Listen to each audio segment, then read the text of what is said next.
నమస్తే అండి. ముందుగా హరిరామ్ జోగే గారి లేఖ ఎపిసోడ్. హరిరామ్ జోగే గారు లేఖ రాయడం అని కాదు, కానీ నారా లోకేష్ ఆ ప్రకటన చేసిన తర్వాత న్యాచురల్గా చాలామంది జన సైనికులకి ఆ ఆవేదన బాధ ఉంటుంది. ఇక్కడ నేను ఎప్పటి నుంచో ఈ చిన్నపిల్లలతో రాజకీయాలు అనే విషయం నేను ఎప్పటి నుంచో మాడుతున్నాను. ఇంకోసారి మళ్ళీ అండర్లైన్ చేసి మరీ మాట్లాడదలుచుకున్నాను. ఇప్పుడు మీరు ఒకటి గమనించండి సార్, జాఫర్ ఆ ఇంటర్వ్యూలో చాలా క్లియర్గా అడిగాడు, if you are willing to answer please answer this question, otherwise there is no necessity అని. ఈవెన్ ఆఫ్టర్ ఫుడ్ డౌన్ చేసి చెప్పాడు ఆన్సర్ విత్ నో అంబిగ్యూటీ అని. అవును, what does it mean by? పైగా పవన్ కళ్యాణ్ కూడా చెప్పే విషయం అనే చెప్పారండి. అది ఇప్పుడు ఇఫ్ యూ రియల్లీ రీకలెక్ట్ 2014 కూటమిలో అనుభవజ్ఞుడని చంద్రబాబు నాయుడు గారి విషయం మాట్లాడింది వాస్తవం. బట్ ఇక్కడ when it comes to uncertainty, ఇక్కడ ఈ ముఖ్యమంత్రి అన్న దగ్గర ఆయన వాళ్ళ కార్యకర్తల్ని అందరినీ పాసిఫికేషన్ లోనే ఉన్నాడు. మీరు హరిరామ్ జోగే గారు ఒక ఉత్తరం రాశారు, దానికి ప్రతిస్పందించే వాళ్ళు ఉత్తరం రాసుకున్నారంటే అది పబ్లిక్ ఫోరం లో ఎందుకు రిలీజ్ చేస్తున్నారు? పబ్లిక్ ప్లాట్ఫామ్ లో రిలీజ్ చేసిన తర్వాత it is their duty to give a proper explanation.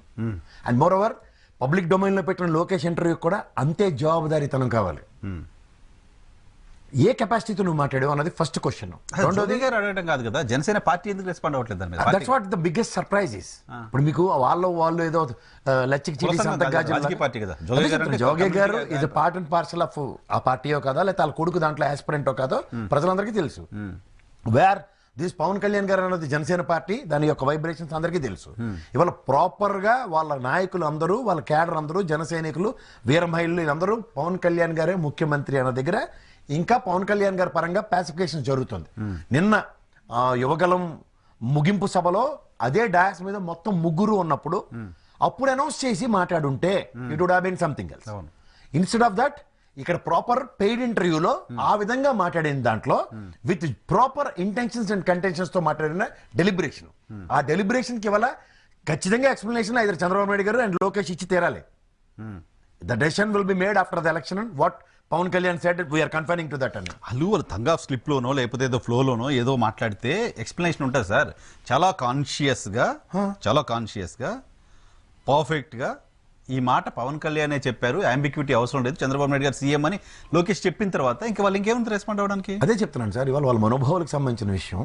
ఎవరైనా కార్యకర్తలు లేకపోతే ఒక పార్టీ అధినాయకుడిని ఒక కన్న తల్లి ఇలాంటి పార్టీ అనే చిత్తశుద్ధితోనే కార్యకర్తలు పనిచేస్తుంటారు.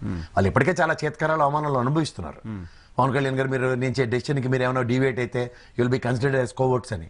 ఇక్కడ నేను ఒక అనిశ్చితి ఆల్రెడీ వాళ్ళు ఈయన తెలుగుదేశంతో పొత్తు పెట్టుకుంటుంటే మాకు బీజేపీతో పొత్తు ఉందన్నది వాస్తవానికి దగ్గరగా ఉంది. సో ఈ ఎయిర్నే క్లియర్ కాక మునుపు ఈ రోజు వైఎస్ఆర్సీపీ నుంచి ఎత్తుకోదేసిన బ్యాచ్ అంతా వీళ్ళు నెత్తి మీదకి వస్తారన్నది ఇంకో కాన్సెప్ట్ అనేట్టు ఉంది.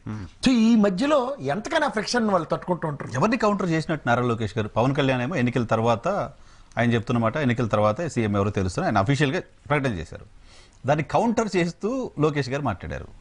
నేను ఒక మాట చెప్పను సార్, వెనకటికి ఒక 6 నెలలు ఒకటి సాము నేర్చుకున్నట్టు కర్రసాము ఏడ్చేసేవారు నువ్వు అంటే మూలలో ముసలమ్మను పొడిచేటట్టు.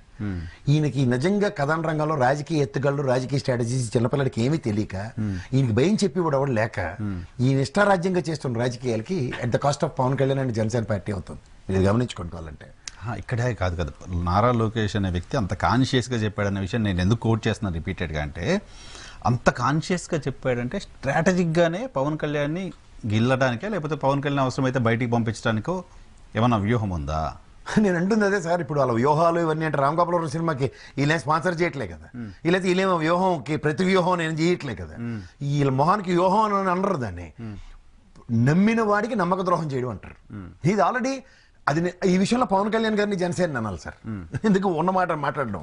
ఇప్పుడు ఇదే హైదరాబాద్ గ్రేటర్ హైదరాబాద్ ఎలక్షన్స్ లోను, నెక్స్ట్ ఇక్కడ జరిగిన తదనంతర ఎలక్షన్స్ లో, మొన్న జరిగిన జనరల్ ఎలక్షన్స్ లో క్రిస్టల్ క్లియర్ గా వాళ్ళు నిలబడిన 8 స్థానాల్లో తెలుగుదేశం సహాయ సహకారాలు శూన్యం.